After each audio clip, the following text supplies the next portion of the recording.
welcome everyone. I am Christina Cantrell from the National Writing Project, and I wanted to first welcome you to today's NWP Right Now Teacher Studio event. This event is titled "We Are All Americans, Teachers Coming Together to Make Hidden Histories Visible in the Classroom." The event is supported by a partnership between the National Writing Project and the National Park Service.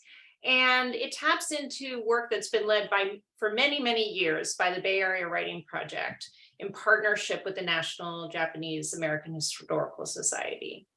So I first want to thank Grace Morizawa from the Bay Area Writing Project for all her work on this project for many years and her leadership.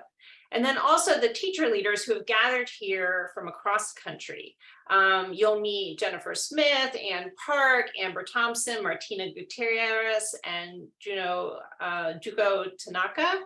They'll all introduce themselves in turn, but they organized this event, and I really want to thank them for taking the time to share their work with us. And over this past week, I had an opportunity to sort of see some of what they'll be sharing with you today. And I'm just feeling very thankful that we have an opportunity to think about this work together.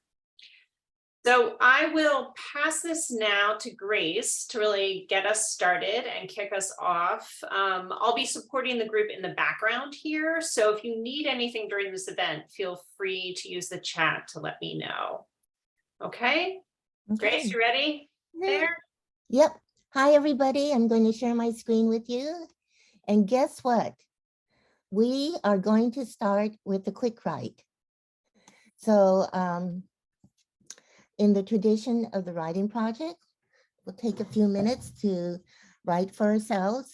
But can you tell me if you can see the entire screen? Can you see the entire screen? Just someone give me a thumbs up. Yeah? Okay, great. So our prompt is, what is loyalty? So we'll give you 5 minutes to write. And if you want, you can put your writing in chat. You can write directly in chat. That's kind of hard, or just on a piece of paper. And at the end, we'll ask for a few volunteers to read popcorn style. So what is loyalty?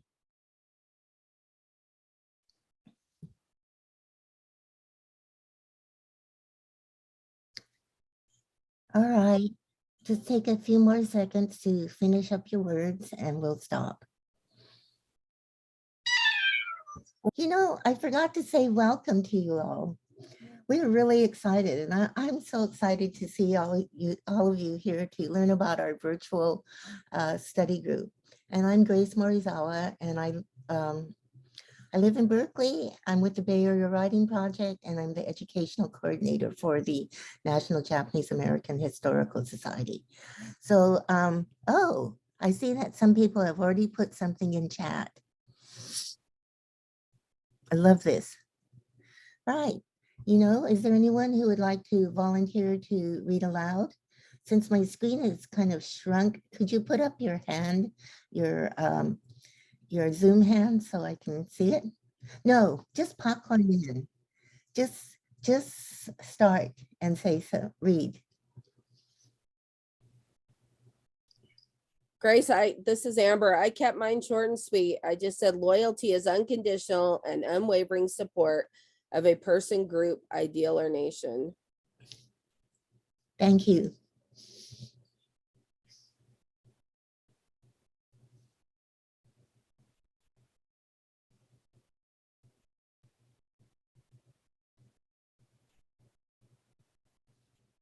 Well,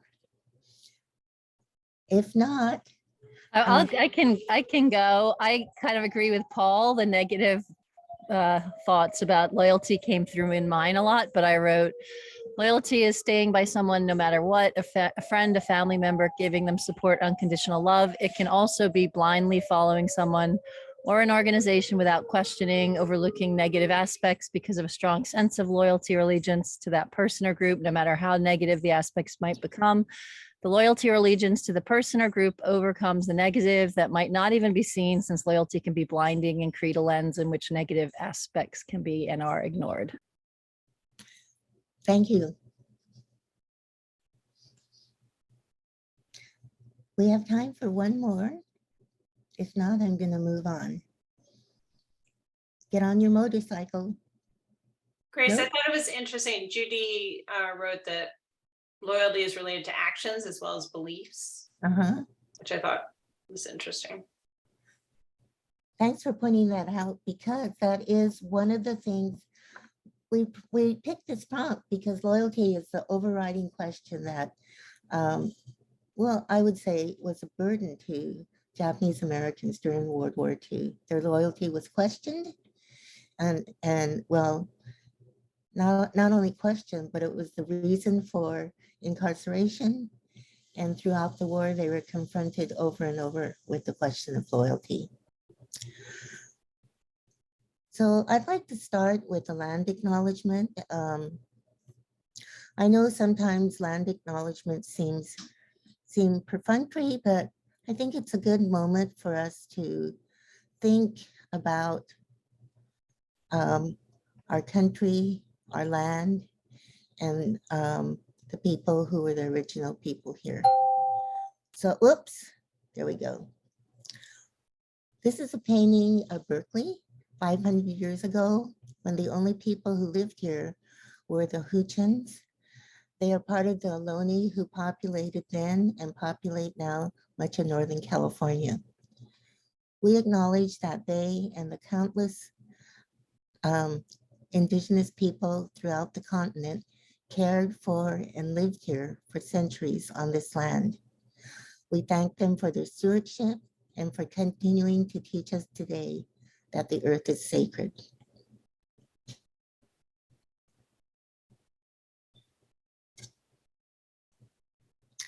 So usually, you know, all our workshops, we have norms for them, and these are norms. I think you already saw them, so just take another look. And, you know, I hope you agree to these norms. And then because race is, in a sense, a theme in this topic today, we just adapted these two understandings from Glenn Singleton to guide us in this discussion so that we have good discussions and heartfelt discussions. And we know that we don't have to feel comfortable throughout them. So as Christina was saying, this is a partnership. This study group theme is based on a curriculum that the National Japanese American Historical Society developed called We Are All Americans. And it's a partnership with the National Writing Project, the Bay Area Writing Project, the National Japanese American Historical Society, and the National Park Service. So I'm just going to give you a brief overview of how that partnership works. But before we do that, these are our teachers. You can see, I know it's kind of tiny, at least on my screen. You can see that these teachers are from all over the country. They're different grade levels. And, you know, sometimes teachers meet each other in our workshops, but because it was COVID, nobody had a chance to meet each other in person. And I don't think they have yet. But we're all here together and we feel great camaraderie. You'll hear more about them later. This is our Japanese American Historical Society Learning Center. It's in Crissy Fields, right under the Golden Gate Bridge, and I want to invite you to them. And we also have a gallery in Japantown, and it's a nonprofit organization dedicated to the collection, preservation, authentic interpretation, and sharing of the historical information of the Japanese American experience. We really pride ourselves in our curriculum because in our curriculum, we try to write about the hidden stories of the Japanese incarceration, not just the one singular mass incarceration. And I think by doing that, we bring to light what the people actually experience, their dilemmas, their feelings, and really show that right now there's a tendency to dismiss the idea that a whole ethnic group of people were incarcerated, but they were behind barbed wire fences and guard towers with guards who had rifles. Okay, so what's important to us? What's important to us, if you look on the left-hand side and just read that, I'm not going to read it to you, just take a look at it. You'll see that, whoops, the National Japanese American, we call ourselves ninjas. I can't say the whole word.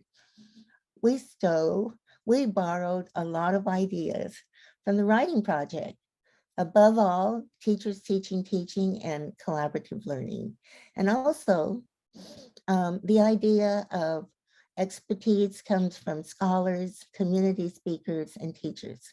It's not just a top-down organization in thinking about curriculum and thinking about learning and the development of teacher leaders, who you'll get to see today. In our partnership with Bob, first of all, Stan Pesek and I are both writing project consultants, and we're really active in the writing project, so they're very aware of our work. And we work collaboratively in a lot of different areas. But one of the biggest helps that the writing project, I would say two things, is there is a study group called the Professional Collaborative Network, and we have practiced our presentations with them and shared our curriculum and gotten valuable feedback by teachers as we develop the curriculum. And also the other thing is Bob helps with our outreach to other people. Actually, if you look at what's important to us, you can see why we're in partnership with the Writing Project. And we want to thank the National Writing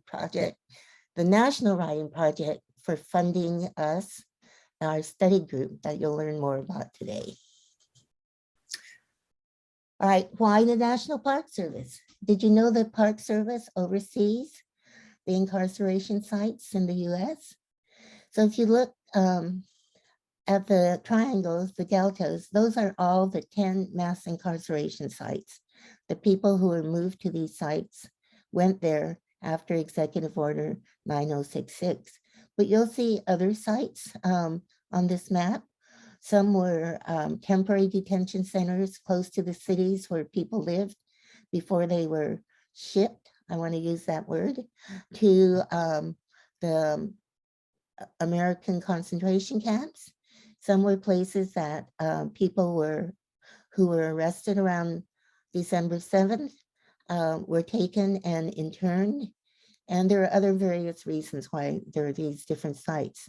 They're across the US, including Alaska and Hawaii. There are actually much more, but this map doesn't show them all. Like I heard there was a mansion in Chicago where people were taken and interned. Like all historic inquiry, we have a compelling question. The focus of this curriculum, We Are All Americans, was to explore the decisions made by incarcerees when faced with the draft while they were behind barbed wire and guard towers. So given that focus, this is our compelling question. And I see Liz. Liz, do you mind reading that question aloud for us? Sure. Compelling question. How did the experience of being forcibly removed from their homes and incarcerated affect the choices made by people of Japanese ancestry as they responded to the government's call for loyalty and service? Okay. I won't go into that, but you are welcome to look at this curriculum, and you'll notice that we have a series of case studies, and we kind of build on different possibilities to answer this question. We want, it's not a single answer question. Okay, as I said at the beginning, I think loyalty was the overwhelming burden felt by Japanese Americans. And their loyalty was, no one thought, or they used that they were not loyal to incarcerate them.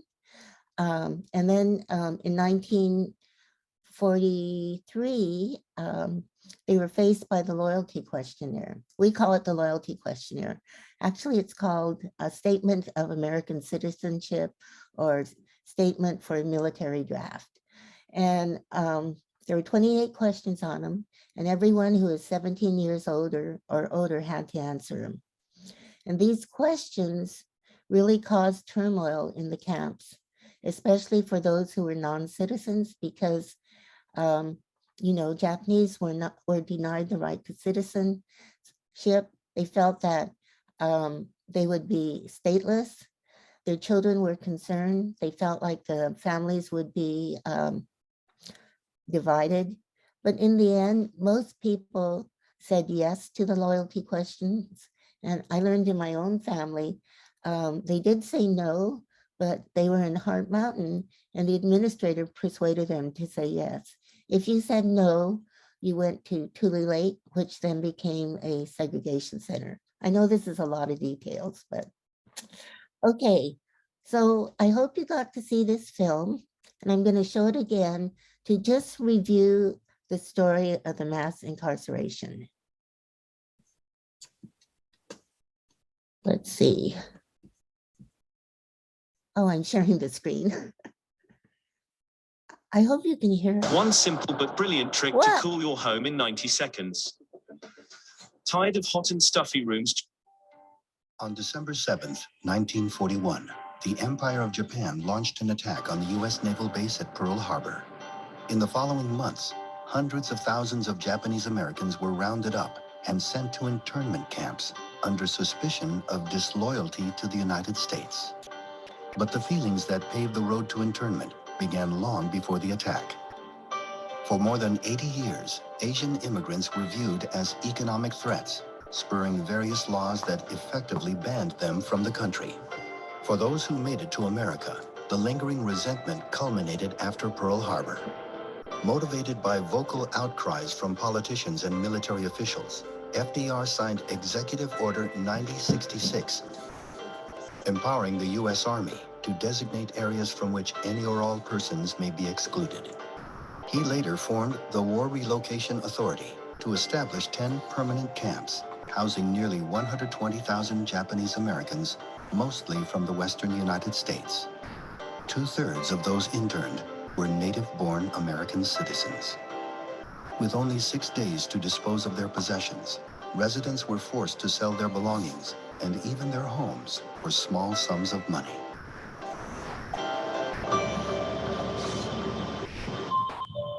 Internment camps were often situated in isolated deserts, prone to harsh weather, and surrounded by barbed wire and guard towers.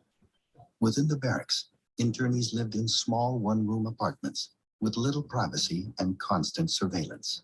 They were only given a standard army cot, blankets, and a small heating stove. Despite these difficult living conditions, internees tried to establish a sense of community, creating newspapers, schools, churches, and farms. Even in the face of persecution, young men came forth to join the military. Nearly 33,000 Japanese Americans served during World War II, many of whom became highly decorated for their valor in battle. Yet as the war continued, public opinion worsened against Japanese Americans. Only 35% of the country thought they should be allowed home once the war was over. This sentiment kept the camps open for over 3 years. On December 17, 1944, the government announced that Japanese American evacuees could return to their homes.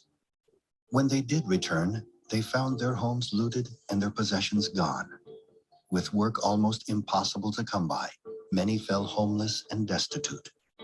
At the time, the federal government offered no assistance for those attempting to rebuild their lives.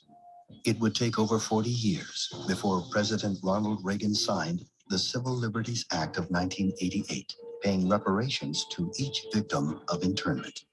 No payment can make up for those lost years. So what is most important in this bill has less to do with property than with honor. For here we admit a wrong. Here we reaffirm our commitment as a nation to equal justice under the law. I You might be asking, why am I going through this history? Because I wanted to share a little of the context of our work, the background of our work with you. So that's why we're reviewing the history a little bit. And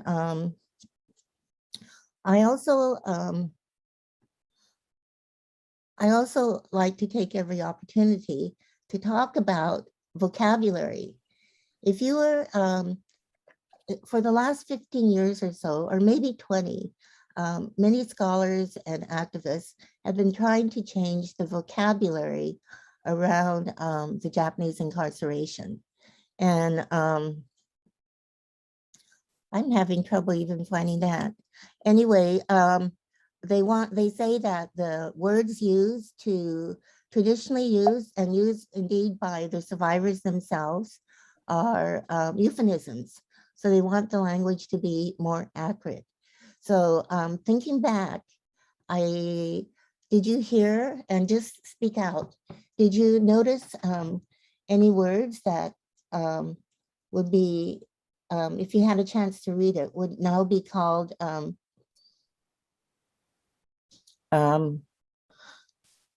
inaccurate terms or less preferred terms?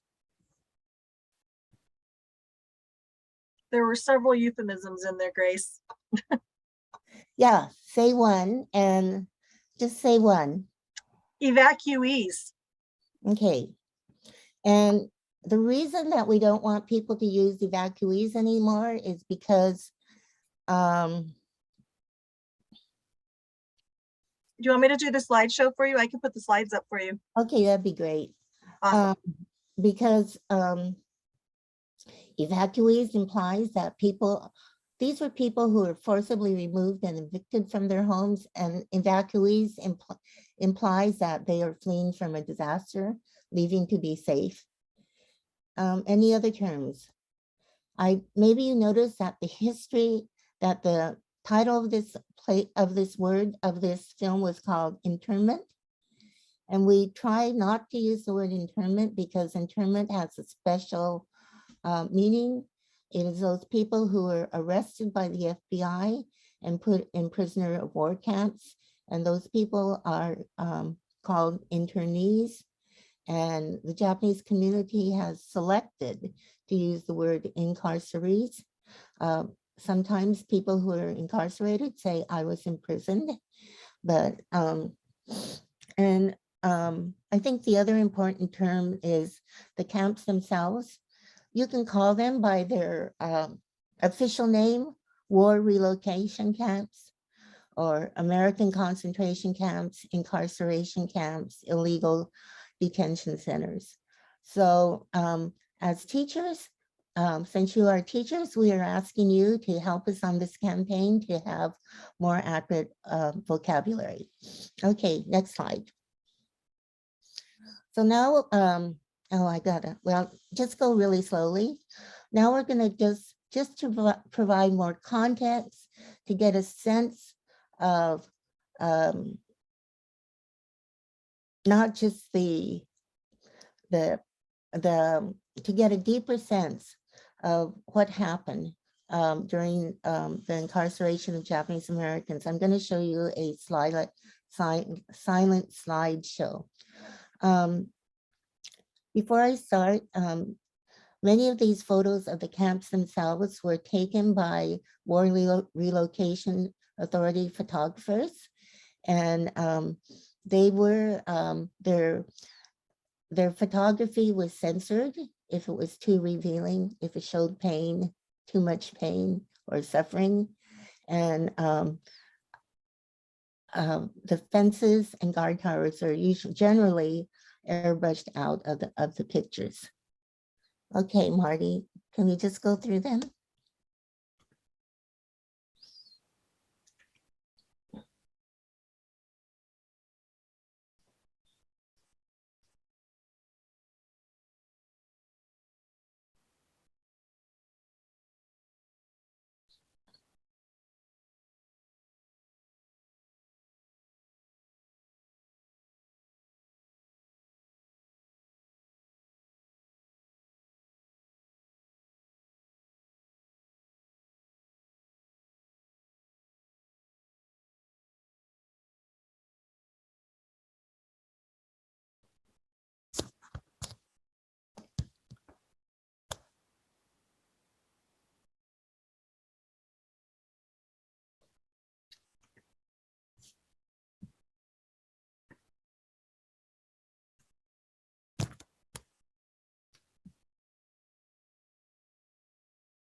Okay, we'll stop with this one.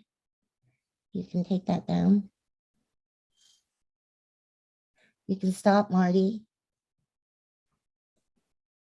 Okay. Hi, guys. So you can see that the story of incarceration is really complex. And you know that in many areas, it's even getting very, people didn't teach about the incarcerations, and teachers are told exactly what to teach. So what's the use of a curriculum without teachers having the ability to get it into their classrooms? So that's why we had our study group, so they could explore and work together and find ways to get their curriculum into the classroom. So I think we're going to show you a little video of our folks.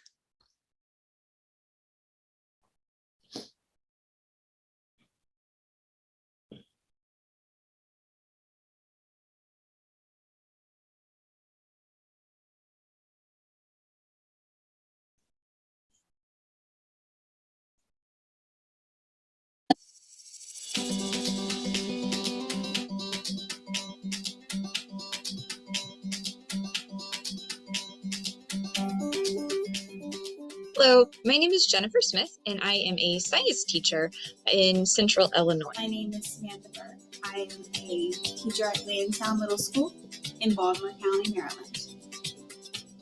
My name is Molly Rosen, and I teach social studies at St. Louis Park Middle School in St. Louis Park, Minnesota.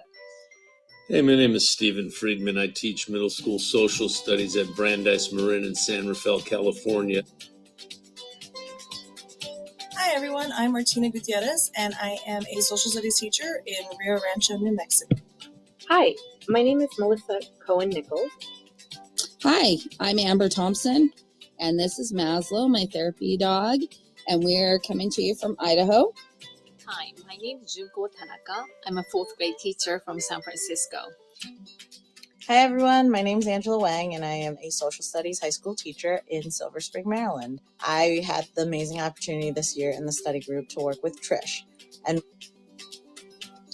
what I appreciated about this study group was that I got to collaborate with other people from around the country. It was really interesting to hear what they were doing in their classrooms with the source materials. And it was also great to get feedback on my own lessons. I got a lot of great ideas from everybody, and I'm excited about trying them in my own classroom.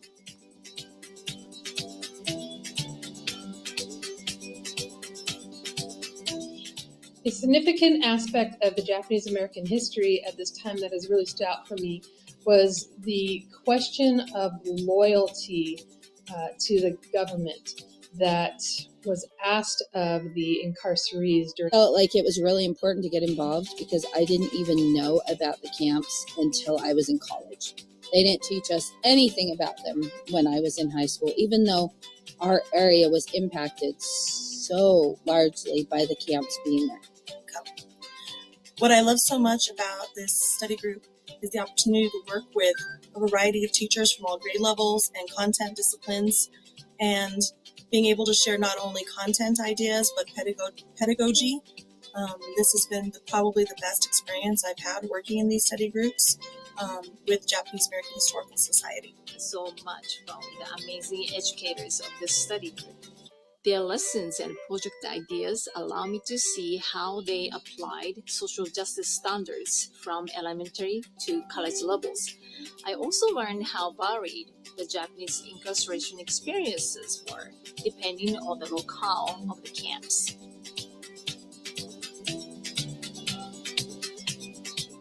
And he took those oral histories, had the students in the 7th grade read a series of them, and then also look at different photographs from the different internment camps, and then read poetry that was created by several of the people who had been interned at the camps, and then the students created their own poetry in response.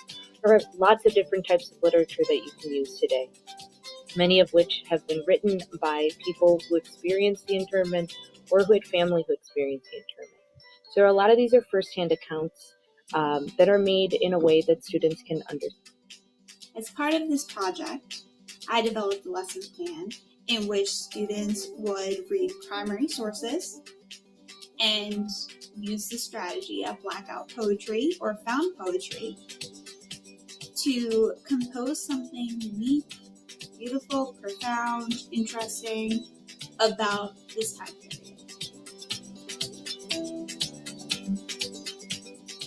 The lesson that I created as part of this project dealt with science and the different types of biomes and the environments within the incarceration camps. The lesson that I came up with as a review for my students is a hexagonal thinking map. With this, then they are asked to look at the connections that they've made and write about several of their connections. One of the useful lesson ideas that I got from Molly was her hexagonal thinking activity. Based on her lesson slides and examples, I incorporated terms and keywords familiar to my students, such as reclamatsu, U.S. government, and exclusion order, and so on. The lesson that we came up with touches about the American Revolution and the Japanese incarceration experience. And in both, we compare the loyalty oath or the loyalty questions in which Americans have to consider what it means to be loyal. Had put together a project where her students in New Mexico and my students in Idaho could work together on the same document. It was an amazing opportunity for our students to get to speak to students from another state far away, and they had a lot of fun working on it. Marty and I plan on doing this project in the future with our students because it was such a fun thing, and it really was a great opportunity for the students. All right, thank you. And to give you a little more description about our study group, we're going to ask Jennifer Smith to speak for a few minutes. Hi. So one of the things that I think you can really tell from the video is just the diverse group of people that we had involved in the project. So we had teachers from various geographic locations. We had teachers from lots of different content areas, from different grade levels. And so it was really an awesome experience, especially at a time when COVID was kind of still raging, to be able to join with this core group of people who are really passionate about their students and really passionate about the topic, to have the opportunity to share our ideas with each other. For me as a science teacher, I always look for opportunities like this to really incorporate more writing into my classroom, but also to bring that science lens to things. So it was really comforting and welcoming to be a part of a group who was able to help provide me with resources and different ideas. In terms of the study group itself, we would meet. We always had an agenda. We had norms. There was always some sort of team building activity that we would do. One of my favorites was just a Padlet where we were supposed to put a picture that kind of represented how we were feeling. And that was more toward the end of the year. So we had some very interesting pictures and graphics to look at. But that opportunity to make connections with other people and to work together. And then within the meetings, we had opportunities to explore the content further. Grace was always sharing different ideas with us, lots of materials and resources. One of the members of our group would lead a lesson and kind of model that for us, show us student work that their students had created, give us more ideas. Then we would kind of talk about their lesson. So it really served as a way to get an idea of what other teachers were doing in their classroom.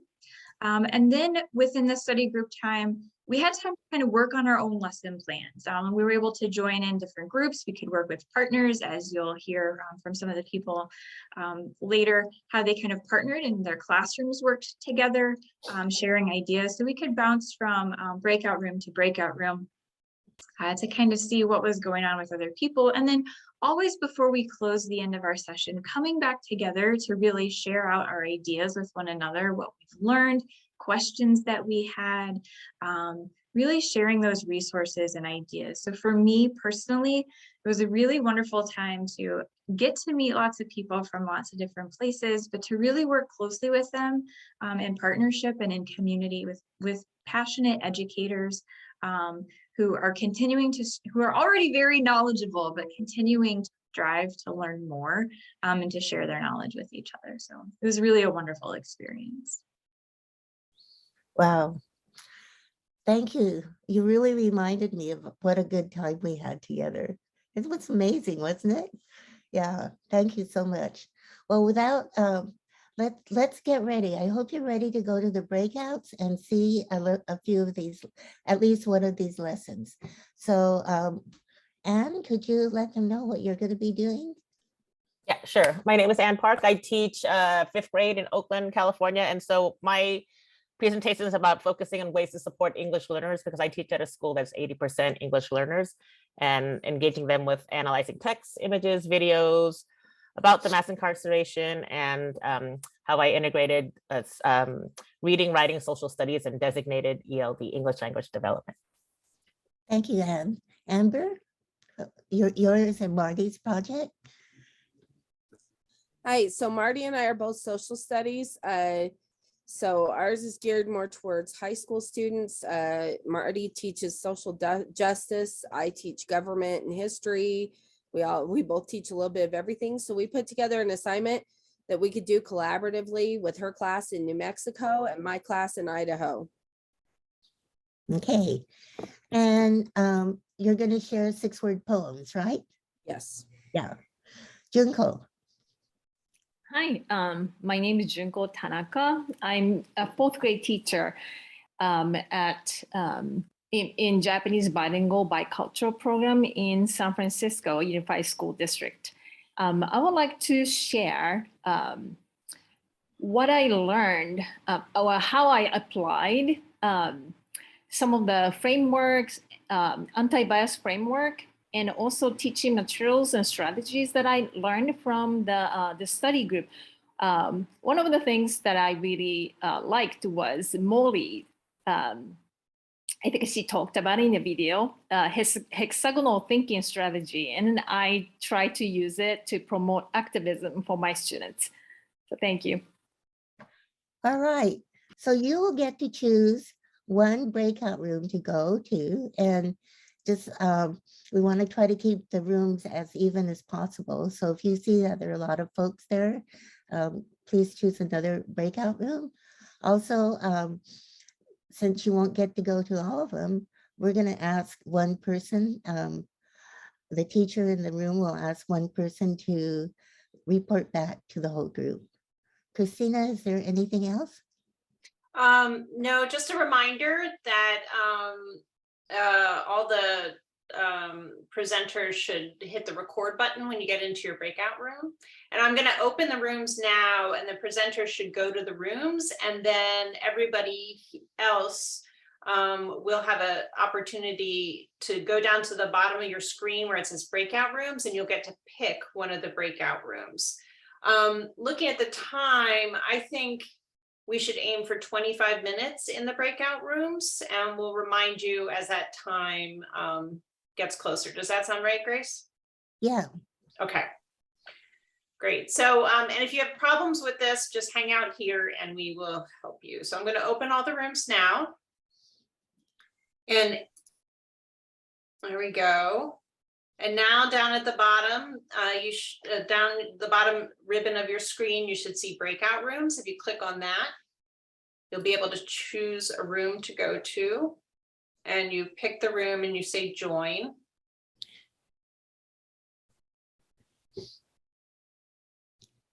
Hi, Grace. You got to go to the other?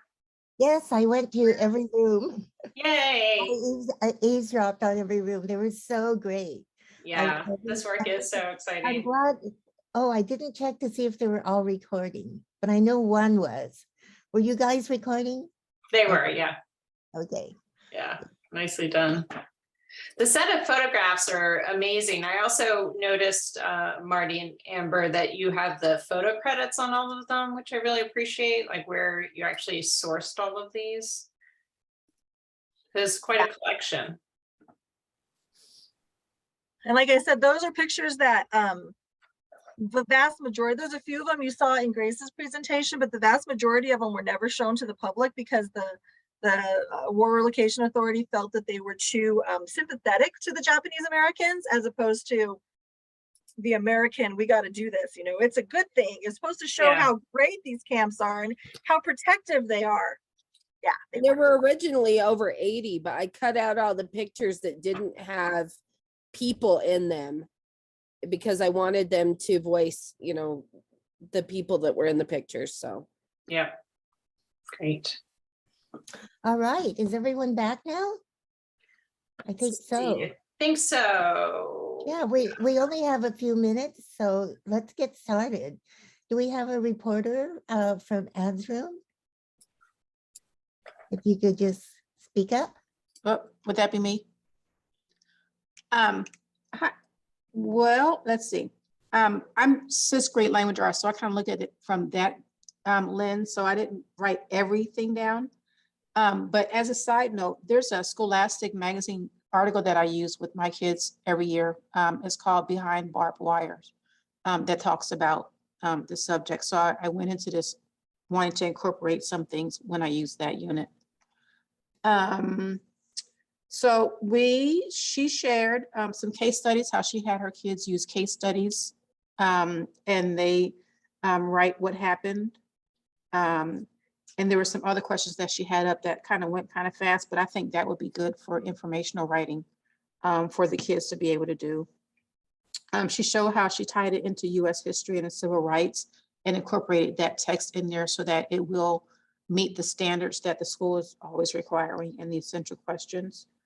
The book Sylvia and Aki, which all kids of all ages love books and when you read to them, and then had the kids write letters to the characters. And I thought that was a great tool. And then I talked about text reconstruction and sentence unpacking to really delve deeper into the text, and a political cartoon of analyzing a political cartoon. So there were a lot of strategies that she spoke about to incorporate this into our studies. And I hope I didn't miss anything. All right, thank you so much, Candace. It's hard to squeeze everything into 30 minutes and much less a few minutes after that. So let's see, Marty and Amber's room, is there someone who would like to speak up from there?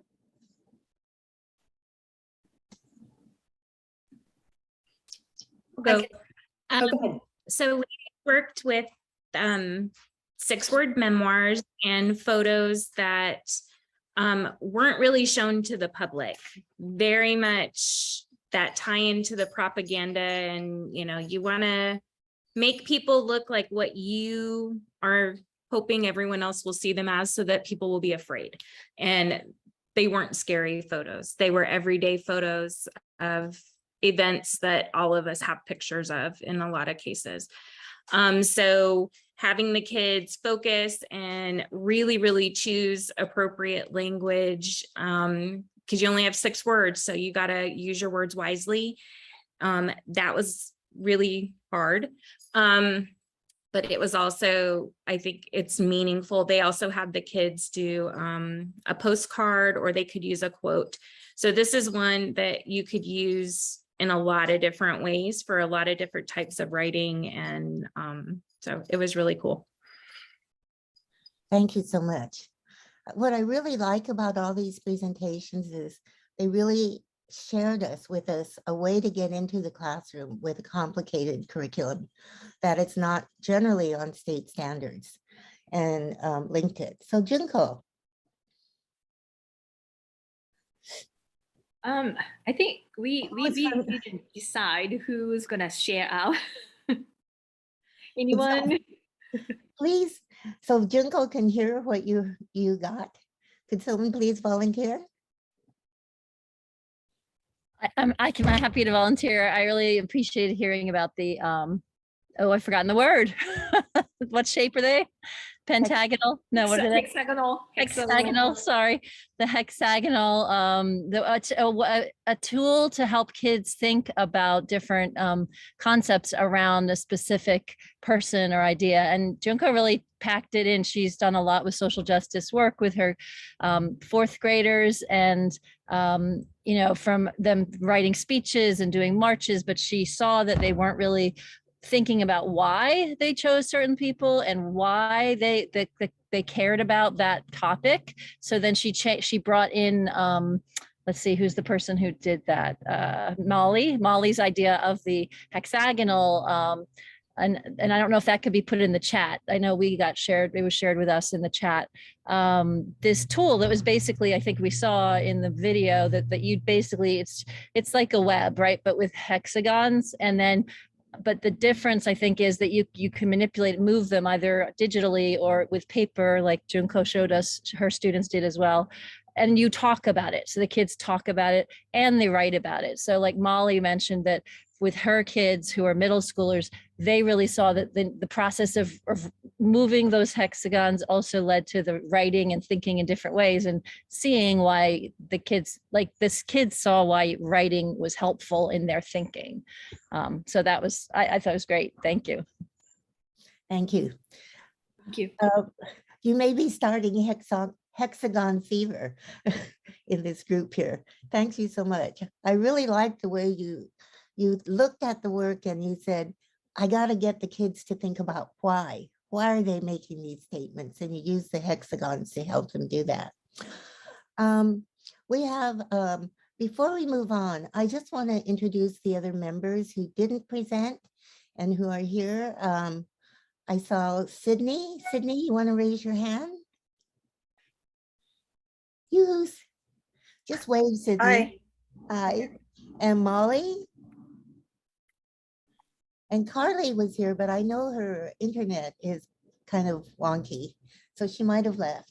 Anybody else? I don't see you. Okay, so we are almost at the closing, but is there one comment or question that people want to, someone wants to make?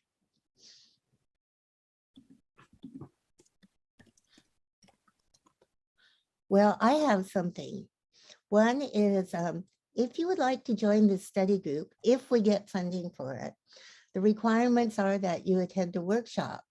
So we have one more virtual workshop and I put it way up in the chat. It's tomorrow. It's 3.5 hours on Wednesday and Thursday, and it's about farming while incarcerated. And we're calling it posting because that's, if we were going locally, well, it is posted, but if we were going, we would be in Phoenix and we'd be talking about the 2 concentration camps that were built on Indian reservations there. So we'll have a special speaker talking about that, and then we'll be going through our curriculum. So you're welcome to join. There's lots of space. It's virtual. Just follow that link to go. And anything else, Christina? Yes, well, just a round of applause for everybody. I want to just thank you so much for sharing this excellent work. And I feel like this is a very rich set of resources and conversations that we all just had. And we created a space in the teacher studio for us both to share these resources so that you can access them beyond this event. And I'm just going to put the link to that in the chat right now. That link will log you directly into this space. So just a real quick screen share. I can show you, if you go to the NWP Teacher Studio, once you're logged in, it'll look like this. And right now we're featuring it. It's called the Deeper Dive. We are all Americans teaching together. And so if you click here or you follow Deeper Dive on the left, you'll be able to find this group. And here we are linking we have all the resources that Grace shared at the beginning. We have links to the full elementary and secondary curriculum for We All Are All Americans. And then we will be posting all of the slideshows and resources that the teachers shared here, as well as the archive from this discussion. Those will be up later tomorrow. And finally, the farm labor workshop that Grace just mentioned that starts tomorrow is linked here too. So we welcome you to come into this space. We welcome you to introduce yourself and talk, share a bit more of what you gained from this conversation. And we hope to, continue to support each other in this important work as and using this space as one way to do that too. I think that's it. Any other good for the order comments anybody wanted to make or share? Thank you all. I just want to say thank you. It was really wonderful to see so many people coming to a group in the summer and giving up precious few hours left of your vacation. And I'm so proud of the people who presented. It was great. Thank you so much. And I just want to encourage anybody who has colleagues who you think this might be of interest to invite them to come to that deeper dive, because we will have the resources there and be able to continue these conversations. So thank you, everyone. Oh, thank you so much for all your great work. Great job, team. Thank you.